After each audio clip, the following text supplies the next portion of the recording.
Bon, il m'est à nouveau arrivé une bizarrerie, je dirais même une étrangeté. J'ai voulu vous faire cette vidéo en plein air, comme il ne pleut pas, et comme c'était une playlist dont j'ai le livre en 2 exemplaires, donc j'ai toujours la version poche avec moi. Je l'ai ouvert et la page à laquelle je voulais commencer était arrachée. Je ne comprends pas. Je vis seul chez moi. Quand je vais à la salle de muscu, je ferme toujours le casier avec un antivol. Je comprends pas. Je ne comprends pas. Donc, je suis rentré à la maison. Et ici, le livre est complet. Bizarre, bizarre. Je n'ai pas d'explication. Bon, on saura peut-être un jour le fin mot de cette histoire. Bonjour les humains. Nous sommes le 8 juin 2025 dans la playlist Jésus l'enquête, épisode numéro 49. Concernant Jean Stone, l'auteur de ce livre, je vous invite à aller voir l'épisode numéro 30. Il y a des informations à son sujet. Si vous êtes nouveau sur la chaîne, ne vous fiez surtout pas à une seule vidéo. Allez voir mes playlists. Je traite de tout un tas de sujets très différents. D'ailleurs, je vais faire une vidéo sur Elon Musk parce que voilà qu'il veut fonder. Il a mis ça sur le réseau X, anciennement Twitter, réseau qui lui appartient, bien entendu. Il veut fonder un nouveau parti politique. Donc, le gars, il veut se barrer sur Mars, mais il veut quand même mettre des puces dans le cerveau des gens. Il est un des cofondateurs de PayPal, système économique. Et donc, même en voulant se barrer sur Mars, il veut quand même fonder un nouveau parti politique. Qu'est-ce que c'est que cette histoire, s'il veut s'en aller sur Mars? Aucune raison de fonder un parti politique. Qu'il aille l'autorité suprême sur Mars. Vous voyez Bref, ce n'est pas le sujet de la vidéo. Jésus l'enquête, épisode 49, c'est parti. Les différences de style ne sont donc en aucune façon des preuves de l'existence de plusieurs auteurs, même si on peut toujours le postuler, mais encore une fois dans le cadre d'une hypothèse reposant sur des idées préconçues. Par ailleurs, le fait que l'auteur introduise dans les chapitres 15 à 17 un long monologue de paroles de Jésus alors qu'il est évident que, à la fin du chapitre 14, les disciples quittent la salle où a eu lieu la scène pour aller au jardin des Oliviers et que le récit reprend au chapitre 18 peut s'expliquer très facilement. Rappelons-nous que le disciple bien-aimé n'a pas accompagné les 12 au jardin des Oliviers et n'a pas assisté à l'agonie de Jésus. Comme il ne parle de ce qu'il connaît, comme il ne parle que de ce qu'il connaît, il a décidé d'insérer à cet endroit-là l'ensemble des paroles les plus importantes qu'il avait notées de Jésus et que celui-ci a dû prononcer soit devant les 12, durant le dernier repas, soit à un autre moment dans la dernière période de sa vie. Il a jugé que, avant de parler de la mort et de la résurrection du Christ, c'était le meilleur endroit pour insérer cela. Même type d'argument pour le fait qu'il y ait 2 conclusions. La première conclusion a peut-être été écrite plusieurs décennies avant le second.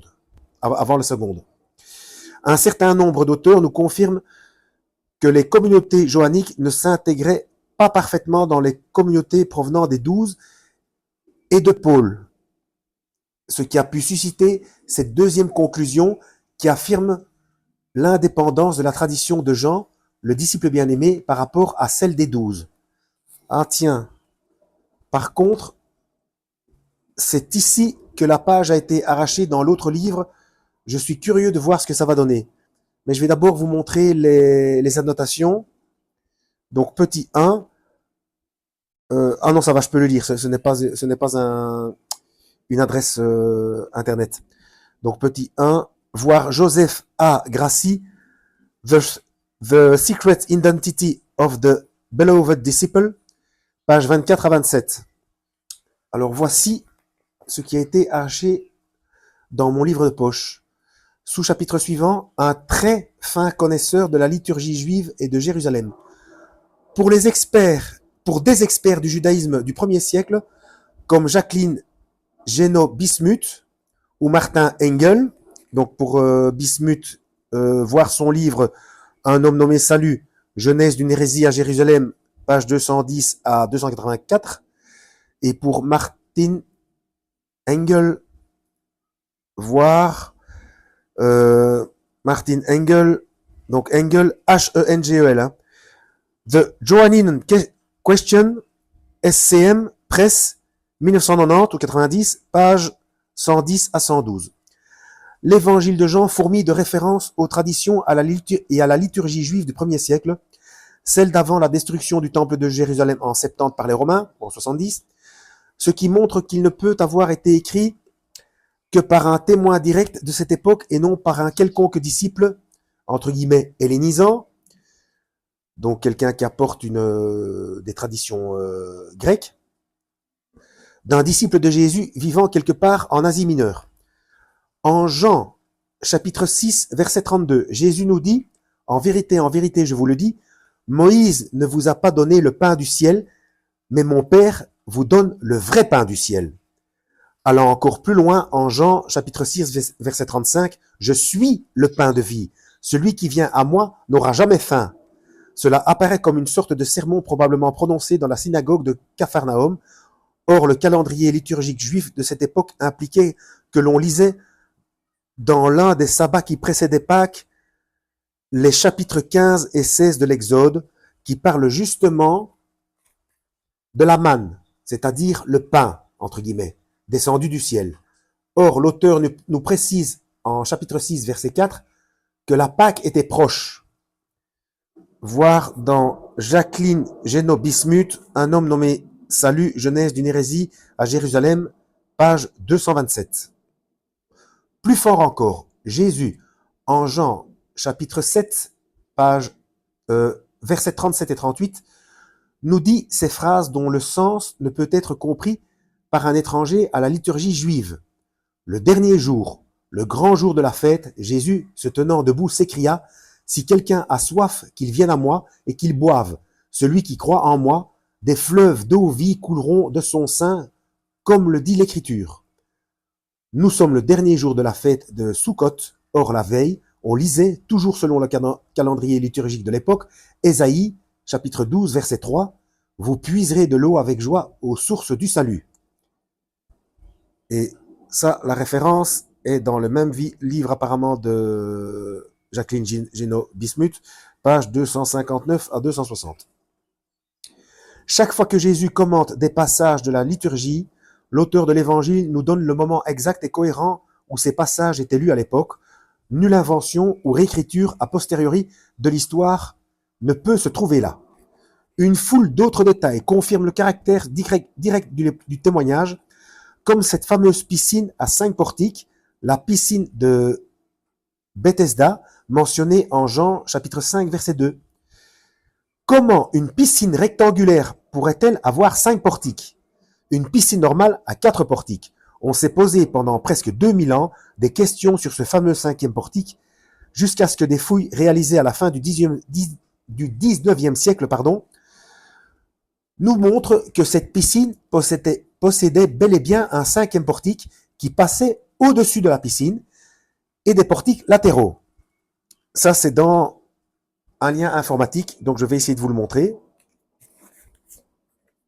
comme je fais d'habitude. J'espère que ce sera suffisamment net. Voilà. Je fais une petite rotation. Au cas où ça deviendrait trouble par endroit. Alors, sous-chapitre suivant. Un témoin direct connaissant les procédures juridico-religieuses. L'historien Jean-Christian Petit-Fils, dans son ouvrage Jésus, nous donne une information de première importance. L'évangile de Jean rapporte dans son texte grec les échanges de Pilate avec les représentants du temple désireux de le voir condamner et exécuter Jésus. Ces échanges se font bien sûr en grec, qui était l'équivalent de l'anglais aujourd'hui pour les échanges entre les peuples autour du bassin méditerranéen.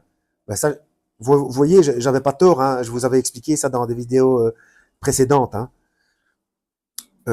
Or, la grande information, c'est que Pilate fait des fautes. Ah oui, c'est vachement intéressant ça. Donc la grande information, c'est que Pilate fait des fautes. Il fait des fautes qui, en plus, sont logiques pour un homme dont le latin est la langue natale. L'auteur de l'évangile n'a certainement pas ajouté ces erreurs pour faire couleur locale. Mais oui, c'est une preuve supplémentaire de la véracité du texte. L'explication de loin la plus rationnelle est bien évidemment que cet auteur est un témoin direct de l'échange entre Pilate et les envoyés du temple.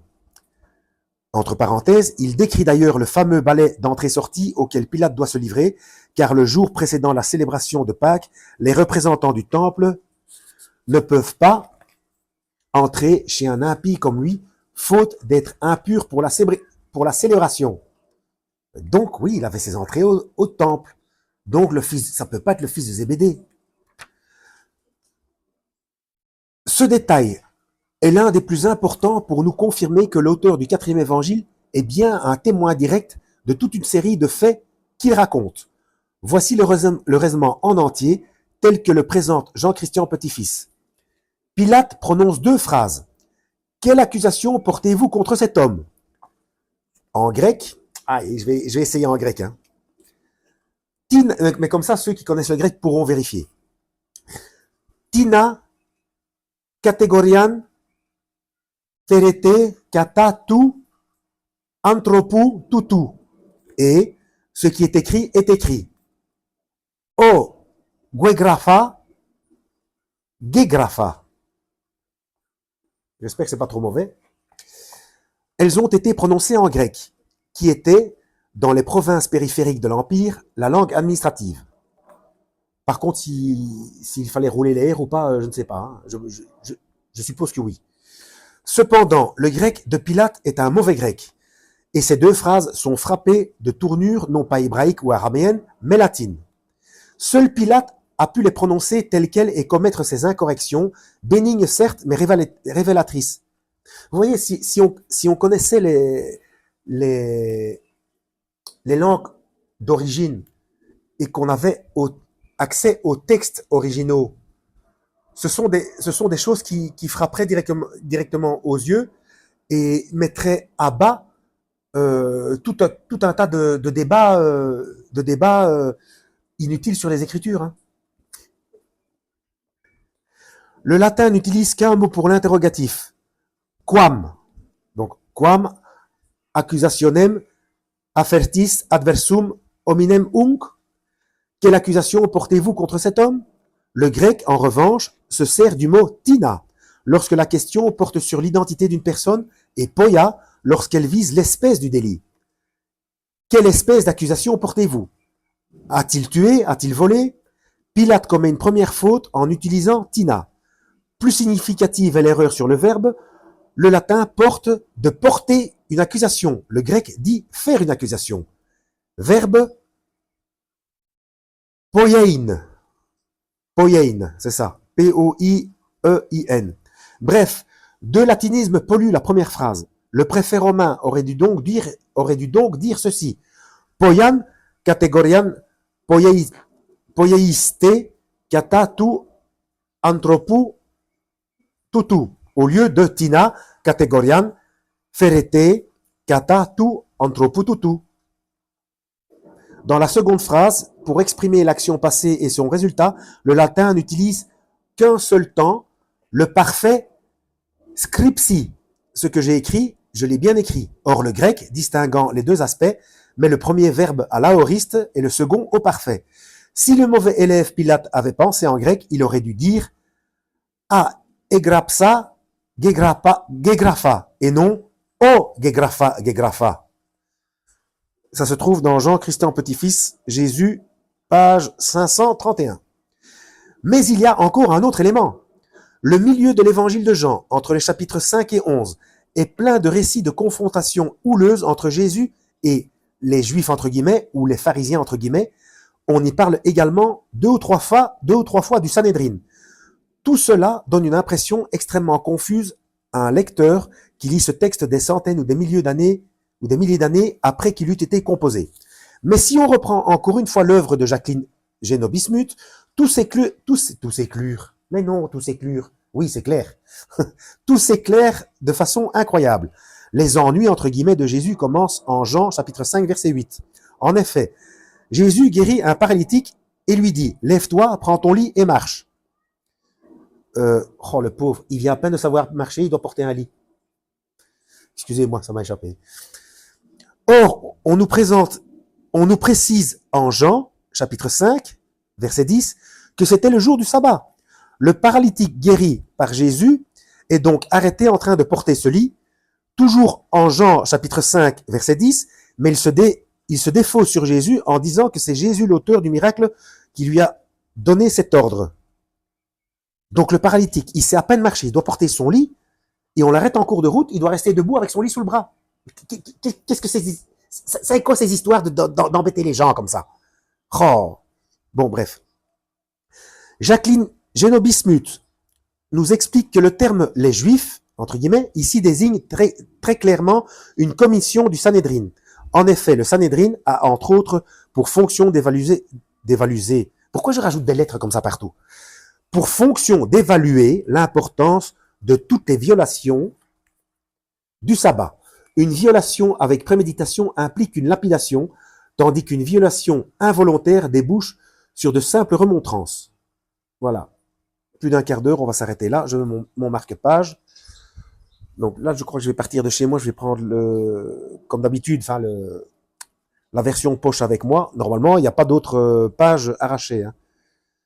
Je suis encore persuadé, parce qu'il y a de nouveau des incohérences dans le nombre de vues de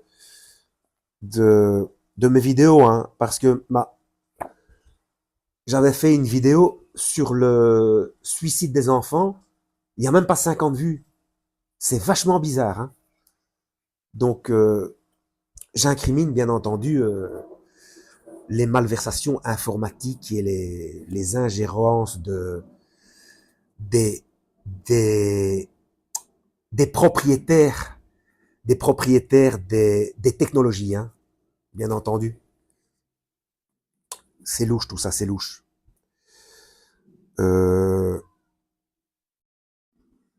Oui, bon, c'est tout. Voilà, on s'arrête là. Bienvenue au nouveau, c'est sympa. Merci de m'avoir fait dépasser, pas encore de beaucoup, 666, mais ça fait du bien. Merci. Quoi, je sois pas superstitieux pour un sou, mais bon, c'est juste voilà. Bref. À la prochaine. Lisez la Bible et que Yahweh vous guide.